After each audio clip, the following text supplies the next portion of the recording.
bismillahi rahmaani rahim mbokk yi assalaamu aleykum wa rahmatullahi taala wa barakaatu. ñu ngi leen di nuyu bu baax di leen siyaare. gannaaw nuyoo beeg siyaare bi ñu bëggan leen a ñëwal ci seen yóbbalu bis bi ngeen ci ànd ak seen mbokk Abdou Ahad Diop sëriñ daara. mbokki tey la talaata tombeeg ñetti fan ci weeru rakk ji gàmmo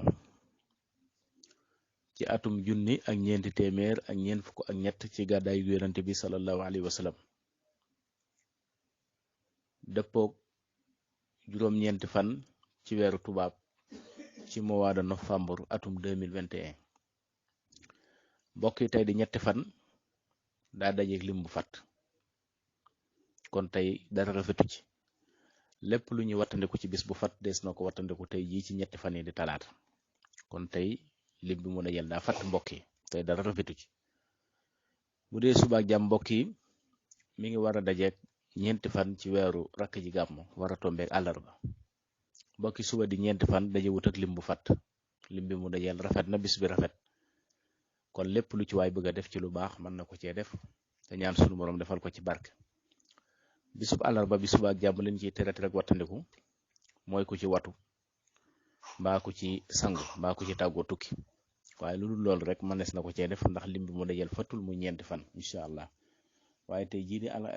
talaata kon tey di talaata mbokk yi dajeeg ñetti fan daal dajeeg lim bu fat incha allah. gannaaw loolu mbokk yi ñu ñëw ci seen yóbbalu bis bi. yóbbal bi mbokk yi liñ ci waxtaane tey mooy ku am aajo bu ko jaaxal te bëgg mu faju moo xam yitte ba lu mën a doon moo xam lu muy xëcc la moo xam lu muy dàq la waaye yitte bu mën a am daal incha allahu rabbi su defee lii ñuy bëgg a wax tàllal loxoom suñu borom ñaan ko yitte boobee suñu borom mën naa saafara loola ak lu mën a doon. kooka dañ koy wax ni jàppal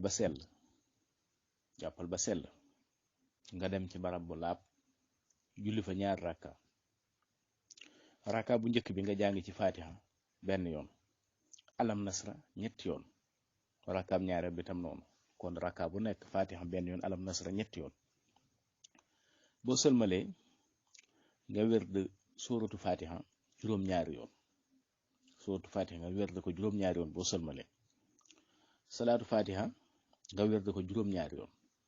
fàllaxi ak naase lu ci nekk benn yoon incha allahu rabbi soo noppee nga tàllal loxo suñu borom ñaan sa aajo boobee lu mën a doon suñu borom fajal la ko ci kàttanu suñu borom daan la ko saafaraal ak lu mën a doon ak lu aajo ba rëy ak lu mu diis ak lu mu jafe-jafe incha allah soo ko defee nii ñu ko wax suñu borom mën naa faj aajo ba ci kàttanu suñu borom. mbokki loolu la ñu indi woon ci yóbbalu tey bi kon ñu taxaw foofu ba suba ak jàmm di wax wasalaamu aleykum wa rahmatullahi taala wa barakaatu. jërë ngeen jëf.